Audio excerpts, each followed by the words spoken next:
안녕하세요. 시스템 창호의 모든 것이 창모의 한준택입니다. 반갑습니다. 오늘은 창문 소개나 어떤 시공 현장에 대한 이야기보다는 한준택이라는 사람, 그리고 저희 시창모의 이 이사님과 제가 건축을 공부하고 그 다음에 시스템 창호를 어떻게 접하게 됐고 그 과정 속에서 어떤 일이 있었는지, 저희가 성장한 과정, 그리고 저희가 중요하게 여기는 어떤 철학들, 경험들을 여러분들에게 이야기해드리고자 합니다. 이것을 왜 말씀드리냐면, 저는 건축이라는 것이 단순히 콘크리트 덩어리, 목재로 짜여진 덩어리, 어떤 물건처럼 생각하지 않고 이것은 결국 사람이 다 해내는 일이라고 생각을 하거든요. 그렇기 때문에 벽돌 하나 쌓는 거, 외장재 하나 붙이는 거, 창문 하나 붙는 거, 결국에는 그 사람의 인생이 작품으로 나오는 거라고 생각을 해요. 그러니까 건축 전체가 하나의 합작품인 거죠.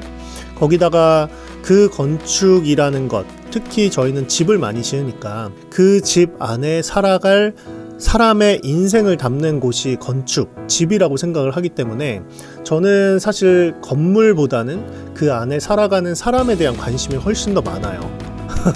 그런 분들이 또 저희 시창모에 많이 의뢰를 해주시거든요. 약간 좀 뭐랄까 인간미가 있다 그래야 되나? 사람을 좋아하고 정이 많이 느껴지고, 단순히 시창모라는 회사에 맡기는 것이 아니라 거기 안에 구성원들에게 맡기는 거잖아요. 그러다 보니까 저희가 어떤 사람인지 알려드리는 것이 필요하겠다라는 생각을 하게 됐습니다.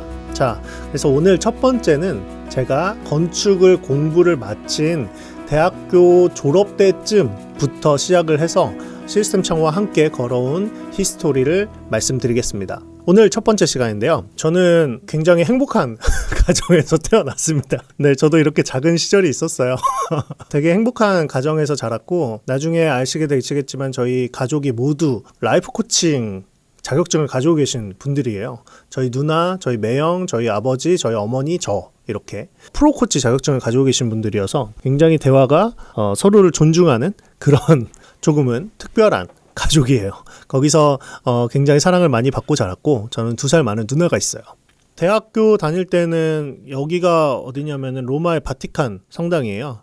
그래서 여기서 뭐 폼 잡고 사진도 찍어보고 유럽 여행도 많이 다녔죠. 한국에서 이제 2011년에 영천에서 미술마을 만들기 프로젝트가 있었어요. 거기에서 제가 이런 것들을 같이 어떤 건축가님과 함께 이런 디자인을 제안하면서 같이 만들기도 하고, 한옥을 이런 식으로 꾸민 거죠.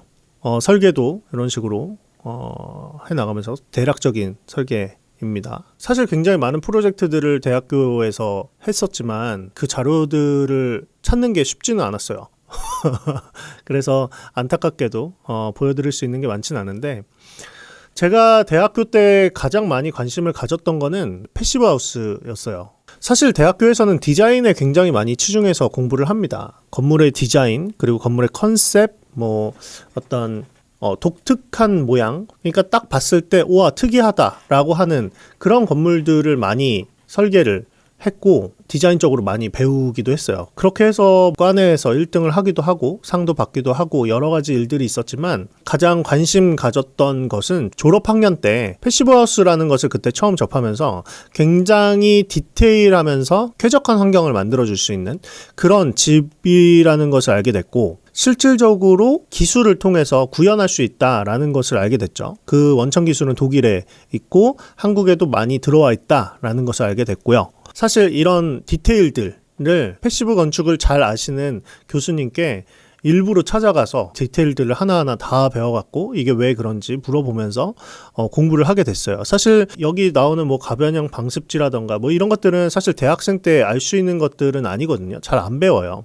근데 저는 일부러 찾아가서 이런 내용들을 배우고 어떤 원리인지 뭐 이런 것들을 하나하나 팠던 것 같아요. 근데 제가 동시에 관심을 가졌던 게 뭐냐면 라이프 코치라는 겁니다. 라이프 코칭이 뭐냐면 한 사람이 가지고 있는 어떤 어마어마한 가능성을 질문이나 경청이나 뭐 존재로 바라본다거나 대화 스킬들을 통해서 최대한으로 극한으로 실제로 끌어올릴 수 있는 대화 기술이에요. 이 대화 기술을 저희 아버지가 먼저 배우셨고 제가 대학생 신분으로 코칭 자격증을 도전을 하게 됩니다. 그 당시 제가 28이었네요. 대학생 코치 되기라는 프로그램이 하나 있었어요. 제가 알기로 1기를 하고 그 다음에 없어진 걸로 알고 있는데 여기 보시면 학생으로서 하고 싶은 게 정말 많을 텐데 코칭을 선택한 이유가 있나요? 라는 이 질문에 제가 제 꿈은 건축가가 되는 거예요. 클라이언트의 마음이 뭔지 진짜 원하는 게 뭔지를 파악해서 필요를 채워주는데 코칭만 한 게 없는 것 같아요. 이런 식으로 이야기를 했어요. 사실 제가 건축주님과 통화를 하거나 대화를 할 때 이 코칭 기술을 많이 사용을 합니다. 왜냐하면 코칭을 통해서 그 건축주, 그 클라이언트가 진짜로 원하는 것들을 파악을 해서 그 니즈를 채워주는 것에 관심이 많거든요. 단순히 창문을 설치한다, 단순히 이런 뭐 가격 비교를 해서 창문 뭐 요 브랜드가 좋아요, 이런 상담이 아니라 이 공간에서 어떤 것을 하기를 원하세요? 자녀가 어떻게 되세요? 이 집을 언제까지 사실 것 같아요? 이 공간에서는 출입이 어떻게 되나요? 집에 많이 계신 편인가요? 아니면 외부 활동이 많으신 편인가요? 이런 과정들을 통해서 사실 집에 대해서 건축주님이 가지고 있는 의미, 공간에 대해서 건축주님이 생각하는 그 방향들을 정확하게 알았을 때 창문의 사이즈와 열림 방식과 어떤 색깔의 결정이라던가 이런 것들이 나오거든요. 그래서 그런 것들을 저는 굉장히 중요하게 생각을 하고 이 일을 하고 있습니다. 네, 저랑 똑 닮은 저희 누나와 함께 찍은 졸업사진이고요. 네, 대학교 건축학과 졸업을 이렇게 했습니다.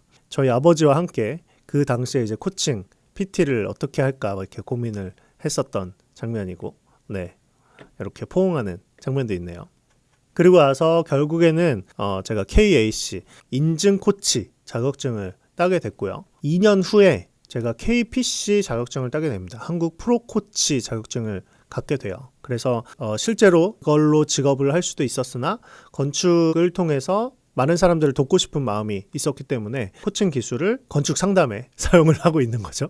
그 과정에서 제가 대학생 때 했던 되게 많은 일들이 있었는데 그 중에 하나가 이 자서전을 쓴 거였어요.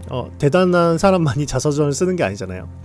저는 이 자서전을 쓰면서 사실 모든 사람의 인생이 하나하나가 소중하다 라는 것을 깨닫게 되었고, 근데 제가 이 자서전을 쓰면서 결국 알게 된 건 뭐냐면 저의 비전입니다. 저는 종교가 있어서 하나님의 마음을 아는 건축가, 공간으로 사람을 변화시키는 건축가, 선을 행할 능력이 있는 기업가, 인재를 키우는 교육가, 이 네 가지의 비전을 저는 발견하게 됐고 또 그것을 정하게 되었어요. 그래서 지금도 저는 공간으로 사람을 변화시킬 수 있다고 생각을 하고 그 공간을 구성하는 여러 가지 중에 빛과 에너지를 외부에서 들여올 수 있는 창문을 굉장히 중요하게 생각하면서 이 건축 일을 하고 있습니다. 그리고 그런 마음으로 건축주님과 소통을 하고 있습니다. 네. 오늘 1편에서는 제가 건축을 배운 과정과 그리고 그 안에서 건축뿐만이 아니라 이 창문과 이 건축에 대해서 생각하는 저의 어떤 철학, 생각 이런 것들을 좀 말씀을 드렸어요.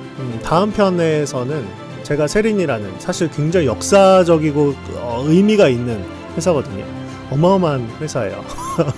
많은 분들이 모르시겠지만 이 회사에서 초창기에 어떤 일들을 했고 또 그곳에서 배운 것들이 어떤 것이고 또 시스템 창호가 어떤 식으로 발전을 해왔는지에 대해서 말씀드리도록 하겠습니다. 네, 지금까지 시스템 창호의 모든 것 시창모의 한준택이었습니다. 감사합니다.